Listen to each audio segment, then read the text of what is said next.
Se encuentra ya en nuestros estudios Luis Almeida, quien busca ser reelecto como asambleísta. Vemos que entre sus propuestas usted plantea una condonación de las deudas que mantienen los agricultores con el Banco Nacional de Fomento. ¿Por qué razón plantea esto? ¿Y a cuánto ascendería este perdón de deudas? Buenos días. Bueno, un gran abrazo para todos los oyentes y televidentes de Covisa. Bueno, esto asciende a unos 65 millones de dólares, mientras el Ecuador no le regala a los campesinos ese dinero, le da 60 millones de dólares anuales a los desplazados colombianos que están aquí. O sea, ¿cómo es que a nuestra gente no le podemos dar? Y el señor Correa, el fin de semana que estuvo allá por Palestina, por Daule, decía que Lucho Almeida está loco y que Lucho está loco. Lógico, él jamás va a querer al hombre del campo, prefiere a los extranjeros y no a los campesinos.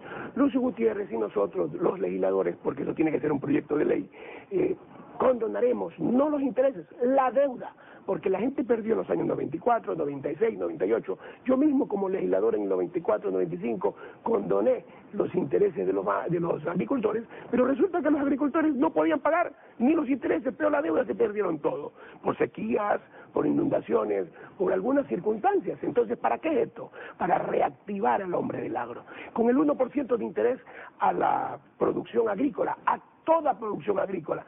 Téngalo usted por seguro. Primero vamos a bajar los artículos de primera necesidad en las ciudades, vamos a permitir que los campesinos ganen un 18 o 19% más y permitiremos que, habiendo precios justos para ellos y precios reales en las ciudades, exporten directamente. Entonces plantean condonación más crédito, porque la condonación, como usted bien señalaba, ya se ha dado en un sinnúmero de ocasiones anteriores.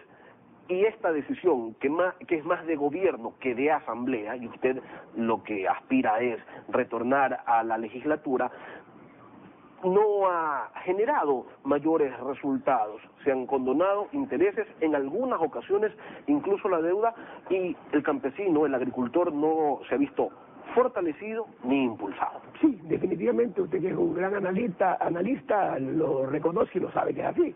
¿Qué sacamos condonando los intereses? Si existe la deuda, la gente no tiene cómo pagar. Por eso borraremos esa deuda, condonaremos, inmediatamente auspiciaremos a los campesinos con esos créditos y con maquinaria, pero créditos no a 4 meses, créditos a 1 año, a 5 años, créditos definitivamente que nos vayan a impulsar no solamente el arroz, el maíz, no importaremos jamás ninguna gramínea para hacerle perder a los campesinos y que sean los intermediarios los que ganen. En definitiva, vamos a aprender el campo, porque no puede ser posible que en este Ecuador, nuestro país, resulta que más producen los impuestos que el petróleo. Imagínese usted, le sacan al pobre pueblo,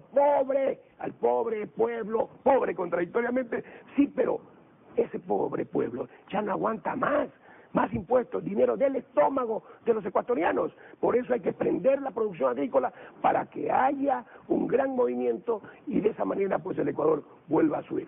Usted habla también de fortalecer colegios profesionales, gremios y sindicatos. ¿Cómo y para qué? Sí, haremos lo contrario que ha hecho Correa, desapareció los sindicatos, los gremios, los colegios profesionales, los colegios de instrucción media, las universidades las clausuró. Hay que hacer lo positivo, abrir universidades para que la gente estudie más, abrir colegios técnicos para que hayan profesiones intermedias y de esa manera reactivar un poco más las profesiones. ¿Y para qué es esto? Para que haya libertades. No puede ser posible que el poder lo ejerza una sola persona, cual dictador de los años, digamos, hace 50 años, o los dictadores que todos lo quieren concentrar. Esta no es una hacienda feudal. El Ecuador es un país de democracia y por lo tanto tiene que haber equilibrio de poderes. Entre sus ofrecimientos está también la reapertura de medios de comunicación que han sido cerrados. ¿No le parece a usted que no es correcto plantear medidas que lo terminan beneficiando a uno mismo? Se lo pregunto porque el año pasado Radio Morena, de propiedad de su familia, si no me equivoco, de su señora madre, fue clausurada por no operar técnicamente de acuerdo al contrato de concesión y por mantener, supuestamente, lo dijo el CONATEL, una deuda de 8 meses en el pago de las tarifas por el uso del espectro. Vea, este gobierno actúa al susto, a la actitud despiadada. ¿Qué hace eso? Clausuró unos cuantos medios y le clausuraron a la mamá de Almeida para que el resto tenga pánico. Y algunos han tenido pánico, eso es real. ¿Por qué decimos que hay que abrir? Bueno, por último no abran Radio Morena, Pero ahora nosotros, el hecho es de que bajo ese sistema han querido y permiten de una otra manera que el dictador crezca en amenazas y crezca definitivamente. Entonces hay que abrir más medios y hay que darle más oportunidad a los seres humanos para que puedan decir sus verdades. Eso es lo correcto. En una sociedad libre, el hombre tiene que hacerse conocer mediante el cerebro. Y con la ley de comunicación, ¿qué propone hacer? Bueno, yo como legislador me he opuesto tenazmente, porque lo que quiere Correa a través de esa ley es simple y llanamente ponerle un dogal y un tapete a todos los medios de comunicación y a todos los seres humanos. ¿Qué consideran el proyecto Correa de esa ley de comunicación? Que cada ser humano es medio de comunicación. El medio de comunicación es Ecuavisa, un ente total, pero no el ser humano. Además, lo que quiere es controlar para justamente amenazar y cambiar el sistema de quienes están en este momento ejerciendo las funciones de comunicadores. Es una cuestión de injusticia, pero nosotros mandaremos al tacho esa ley del señor Correa. Y definitivamente Lucio Gutiérrez enviará previo consenso justamente una ley que permita de una otra manera tener mayores libertades, donde los medios sean los que den la pauta para que el gobierno se manifieste honrado. ¿Para qué hacen esto los dictadores? Para justamente que nadie les diga nada, para que la corrupción de ayer, por ejemplo, que vi en Ecuavisa, donde han perjudicado algunos campesinos. Hoy día les doy otro dato de Ecuavisa. En Puerto Viejo, en el 2008, han hecho una negociación para Tagua, donde se han llevado pues, $5.000 por cada sujeto, por cada ecuatoriano o cada supuesto agricultor, donde ha habido falsificación de firmas y todas estas cosas. Eso es lo que Correa quiere, que nadie diga nada, que todo el mundo le tenga pánico. ¿Cuál dictador? Terrible y despiadado. Pero en el caso de los agricultores de Pedro Carbo, de la zona de La Majadita, allí incluso se inició una instrucción fiscal por peculado en contra de algunos funcionarios del Banco Nacional de Fomento. El problema es que de la instrucción no pasa. Sí, la Constitución dice que la Contraloría General del Estado hace el informe de peculado. Pero resulta que los fiscales, como tienen el control político del señor Correa, simplemente lo dejan sin efecto. Por eso es que no se puede poner denuncias en este momento de la fiscalización, porque simple y llanamente la archivan. O sea, en otras palabras, usted puede matarse haciendo denuncias y resulta que no pasa nada, porque todo el control para la corrupción lo tiene el señor Correa. ¿Usted quisiera llevar a algún funcionario a juicio político en caso de volver a la Asamblea? Bueno, yo he llevado a varios, inclusive al señor Patiño. En el caso de los pativideos fui yo quien lo destituyó. El señor Correa simplemente lo cambió de sitio. En ese momento la Constitución autorizaba, era criterio del presidente si lo sacaba o no.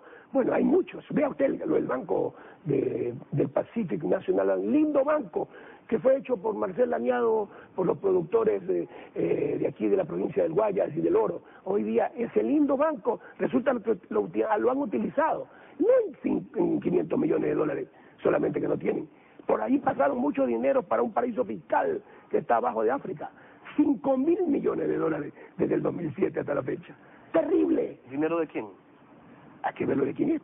¿Quién manda a esconder dinero vía Miami y lo manda para un paraíso fiscal abajo de África? El que lo está escondiendo. No puede ser de comercios, de negocio, de gente transparente. Eso es lo que Correa no quiere que se le investigue. Y por eso hay que fiscalizarlo. Y por eso hay que controlarlo. Porque ese dinero es del pueblo ecuatoriano. Y eso va Lucho Almeida, y eso lo pondrá en orden el coronel Lucio Gutiérrez. Luis Almeida asistió a 250 de 307 sesiones en el Parlamento, un promedio del 81%, e intervino en 144 de esas 250 sesiones con un porcentaje de participación del 58%. ¿Usted qué cree que ocurra en las elecciones de asambleístas? ¿Alianza País saca mayoría como lo vienen anunciando o serán menos, como ha venido sucediendo con el pasar de los años? Primero, el pueblo sabe que Correa no va a ganar. Segundo, que el pueblo no va a votar por Correa. Tercero, no van a sacar asambleístas, porque definitivamente sacarán unos cuantos, unos 10, 12 en todo el Ecuador, porque el pueblo ya sabe, el pueblo no es tonto para dejarse correar o latigar todos los días. Hay hambre, hay miseria, hay desdicha, hay una serie de cosas. Por lo tanto, yo creo que tiene que haber un equilibrio entre las funciones del Estado, ganando Lucio Gutiérrez, y le agradezco al pueblo ecuatoriano por apoyar a Lucio Gutiérrez enormemente. Lucio ya es un hombre que se graduó de político, va a hacer las cosas bien, y nosotros, en el distrito 3, por ejemplo, de los 5, debemos de tener garantizados 3 con espacio a los 4, porque esta ley de Hong es injusta, pero definitivamente la gente va a votar todo 3 en todos los lugares, y aquí en Guayaquil por lo menos 1 o 2 en cada uno de los distritos, lo que significa que el partido Sociedad Patriótica deberá tener 65 legisladores de 137 que va a ser el nuevo Parlamento, que nos obligaría de otra manera a acordar con otras fuerzas políticas para desmontar toda la cuestión de maldad que hay en el país, para desmontar todo el sistema de corrupción y de oprobio que tiene el Ecuador, y desde ese momento comenzar a vivir en democracia. Es el optimismo de Luis Almeida, candidato a la reelección. Él aspira a retornar a la Asamblea por el Partido Sociedad Patriótica.